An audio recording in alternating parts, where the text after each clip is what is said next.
হয়ে যায়। ছোটবেলা যদি গান শিখান সে গায়ক হবে, আর কোরআন শিখালে হাফেজে কোরআন হবে। চিল্লায় বলেন ঠিক কিনা? আমার বাবার মুখে প্রথম যেদিন শুনেছিলাম গান, সেদিন থেকে গানই জীবন, গানই আমার প্রাণ। কারণ আপনি ছোটবেলায় শিখেছেন কি? গান। তো গান তার জীবন মরণ প্রাণ সব। এই গান না শিখিয়ে আপনার কলেজা টুকরা ছেলেরা যদি কোরআন শিখাতেন, তখন সে বলতো বাবার মুখে প্রথম যেদিন শুনেছি কোরআন, সেদিন থেকে কোরআনই জীবন, কোরআনই আমার প্রাণ। ঠিক কি না? এমন ছেলে আমরা চাই যার জান প্রাণ সবকিছু হবে আল্লাহর কোরআন। যেন ছোটবেলা থেকে কোরআন শিখাবেন, হৃদয়টা ওদের কোমল থাকে, যেটাই শিখান ওইটাই শিখ। আমাদের ছেলে মেয়েগুলো যেন আল্লাহ ওয়ালা হয়, আমাদের ফ্যামিলির সবাই যেন কোরআন প্রেমী হয়। আল্লাহ তুমি কবুল করো। আসুন আল্লাহর নামে 3টা তাকবীর দেই, তারপর আলোচনা শুরু করি। ভাগাভাগি করে দেই। বিবাহিতরা প্রথমটা দেই, অবিবাহিতরা দ্বিতীয়টা দেই, তারপরে সবাই দেব একসাথে। ইনশাআল্লাহ পড়াই। রাগ করতেছেন না তো? বিবাহিত কারা কারা আসছেন দেখি হাত তুলেন।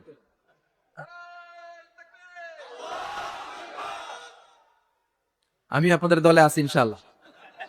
হাত নামান। অবিবাহিত কারা কারা আসছে দেখি। অনেক।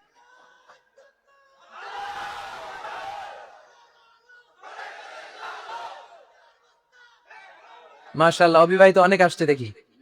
আলহামদুলিল্লাহ। তো আমি লিল্লাহি তাকবীর বললে প্রথমে বিবাহিতরা পড়বেন আল্লাহু আকবার, দ্বিতীয় পর্যায়ে অবিবাহিতরা পড়বেন আল্লাহু আকবার, তারপরে সবাই মিলে দেখবো যে আপনাদের কার পারফরমেন্স কেমন হয়। বিবাহিতদের পারফরমেন্স কেমন আর অবিবাহিতদের পারফরমেন্স কেমন, পারা যাবে তো? এটার উদ্দেশ্য হচ্ছে ঝিমানি, অলসতা, জড়তা একটু কাটিয়ে ফেলা, এরপরে সরাসরি কোরআন থেকে শোনা। ঠিক কিনা? তো শুরুতে আমার বিবাহিত ভাইরা রেডি হন। আনন্দপুরের ভাইরা রেডি তো? আনন্দে আনন্দে তাকবীর দিতে হবে আল্লাহর নামে। পারা যাবে? শুরুতে বিবাহিত ভাইরা পড়েন লিল্লাহি তাকবীর। মাশাআল্লাহ, অনেক আওয়াজ হচ্ছে। এবার অবিবাহিতদের পালা। তোমরা রেডি? বিবাহিতদেরকে হারাই দেওয়া যাবে? দেখা যাক। লিল্লাহি তাকবীর। আরে নাই? মাশাআল্লাহ, মাশাআল্লাহ। না বেশি হয়েছে ওদের, ওদের ইমানি জজবা বেশি। সব জায়গাতে অবিবাহিতদের পারফরমেন্স অসাধারণ, অ্যামেজিং। আল্লাহ তাদের এই প্রাণ ভালো উচ্ছ্বাস, তাদের এই প্রাণ শক্তিকে তুমি ইসলামের জন্য কবুল কর। এবার সবাই মিলে 3টা তাকবীর পড়ি। আল্লাহ বলেন রাব্বাকা ফাকাব্বির, glorify the name of your lord. তোমার প্রভুর নামের বড়ত্বের ঘোষণা দাও, নামটাকে উচ্চকিত করো। আসেন সবাই মিলে 3টা তাকবীর পড়ি। লিল্লাহি তাকবীর, লিল্লাহি তাকবীর, লিল্লাহি তাকবীর। আল্লাহ আমাদের তাকবীরগুলো তুমি কবুল কর। আমরা এখন সরাসরি কোরআন থেকে শুনবো ইনশাআল্লাহ। পড়ে আমি আপনাদের খেদমতে সূরাতু আত-তাহরীমের 7 নম্বর আয়াত তেলাওয়াত করেছি।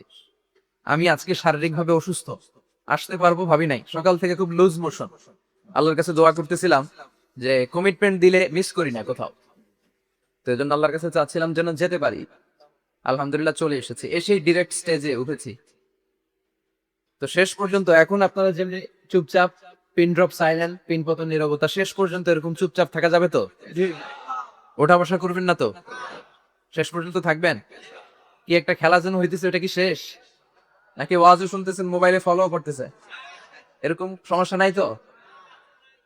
আচ্ছা, আমরা খালিস ভাবে শুধুমাত্র কেবলমাত্র একমাত্র আল্লাহ তাআলাকে সন্তুষ্ট করার জন্য কিছু কথা শুনবো এখন। সবাই কানগুলো খরগোশের মতো খাড়া করে দেন, যাতে করে সরাসরি কোরআনের কথা আমরা শুনতে। সূরাতুত তাহরীমের 7 নম্বর আয়াতে আল্লাহ তাআলা আমাদেরকে পাপ করলে, অন্যায় করলে, ভুল করলে আমরা যেন তার কাছে ফিরে যাই এ বিষয়ে বলেছেন। তো এই আয়াতের আলোকে আমরা আজকে 4টা বিষয় নিয়ে কথা শুনবো। কয়টা? আমরা তাওবা নিয়ে কথা শুনবো, আমরা ইস্তেগফার নিয়ে কথা শুনবো, আমরা যিকির নিয়ে কথা শুনবো, আর সবশেষে আমরা দোয়া নিয়ে কথা শুনবো ইনশাআল্লাহ। পড়ে রব্বুল আলামিন বলেন ইয়া আইয়ুহাল্লাযীনা আমানু তুবু ইলাল্লাহি তাওবাতান নাসুহা। ও আমার গোলাম, ও আমার বিশ্বাসী বান্দারা, তোমরা তওবার মতন তওবা করো। তওবার মতো তওবা করলে জীবনের সব গুনাহ মাফ করে দিতে পারে কে? আপনি তওবার মতো তওবা করলে আল্লাহ আপনার সব গুনাহ মাফ করে দিবে। আপনি চোখের পানি ছেড়ে যদি ক্ষমা চান, আপনার সব গুনাহ মাফ করে দিবে কে? অনুশোচনার চোখের পানি চোখ বেয়ে নাকের ডগা বেয়ে জমিনে পড়ার আগেই আল্লাহ এই বান্দাকে ক্ষমা করে দেন। আমাদের পাপ আছে না নাই? পাপ ছাড়া এমন কোন লোক এখানে আছি? বিষ্ণু বলেছেন কুল্লুকুম খাত্তাউন, তোমরা সবাই পাপী, সবাই। ওয়া খায়রুল খাত্তাইন আত-তাওয়াবুন, আর এই সব পাপীদের মধ্যে সবচাইতে ভালো পাপী যেই পাপী পাপ করার পরেই তওবা করে কার কাছে? এজন্য আল্লাহ বললেন গোলাম তওবার মতো তওবা করো, ভুল করো নাই, অন্যায় করো নাই, এমন কোন মানুষ দুনিয়ার বুকে নাই। প্রত্যেকটা মানুষের ভুল আর অন্যায় আছে না নাই? বিশ্বনবী বললেন তোমরা সবাই ভুলকারী, তোমরা সবাই অন্যায়কারী, তোমরা সবাই পাপী। আর এই পাপীদের মধ্যে সবচাইতে শ্রেষ্ঠ পাপী হলো যেই পাপী পাপ করার পরে তওবা করে কার কাছে? কত পাপ আমরা করছি, কোনো হিসাব আছে? জেনে না জেনে, ইচ্ছায় অনিচ্ছায়, শিরকে বেদাতি, লক্ষ লক্ষ পাপ। দুনিয়ার মানুষ জানে না, আমি জানি আর আল্লাহ জানে। চিল্লা এখন ঠিক কিনা? পৃথিবী না জানুক আমি তো জানি, আমি কি পাপ করেছি হায়। পৃথিবী না জানুক আমি তো জানি, আমি কি পাপ করেছি হায়।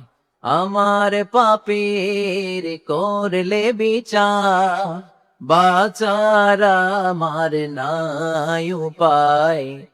দয়াময় প্রভু মাফ করো আমায়, মাফ করো আমায়। পড়েন আমিন।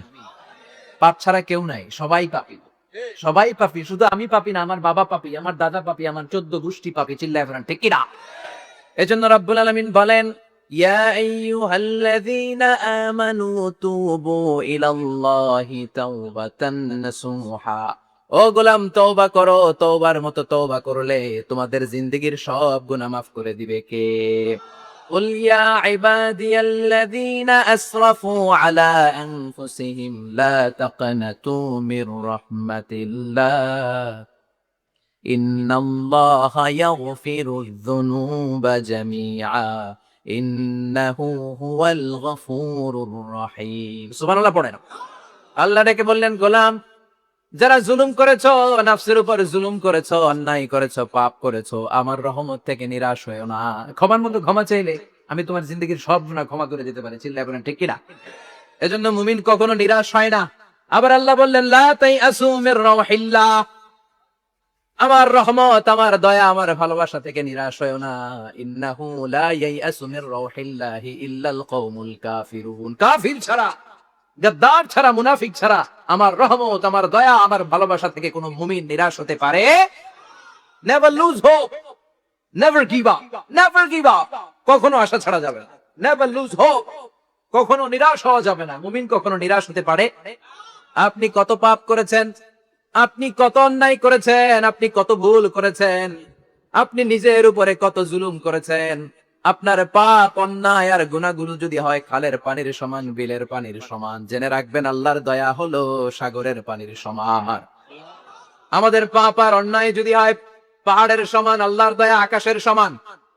আমাদের পাপ আর অন্যায় যদি হয় আকাশের সমান, আল্লাহর দয়া আর ভালোবাসা হলো তার আরশের সমান। ঠিক কিনা? কত পাপ আপনি করেছেন, চোখের পানি ঝেড়ে জায়নামাজটা বিছিয়ে আল্লাহর কাছে ক্ষমা চাওয়ার মতো চাইলে সব গুনাহ মাফ করে দিতে পারে কে? এজন্য রব্বুল আলামিন বলেন গোলাম তওবা কর। তওবাকারীদেরকে পছন্দ করে কে? বিশ্বনবীর আগের গুনাহ মাফ, পরের গুনাহ মাফ। বিশ্বনবীর জীবনে কোনো গুনাহ নাই, তারপরেও বিশ্বনবী বলেন ওয়াল্লাহি লা আস্তাগফিরুল্লাহ ওয়া আতুবু ইলাইহি ফিল ইয়াউমি আকসার মিন ৭০ মাররা। আমি প্রতিদিন আল্লাহর কাছে ৭০ বারেরও বেশি তওবা করি।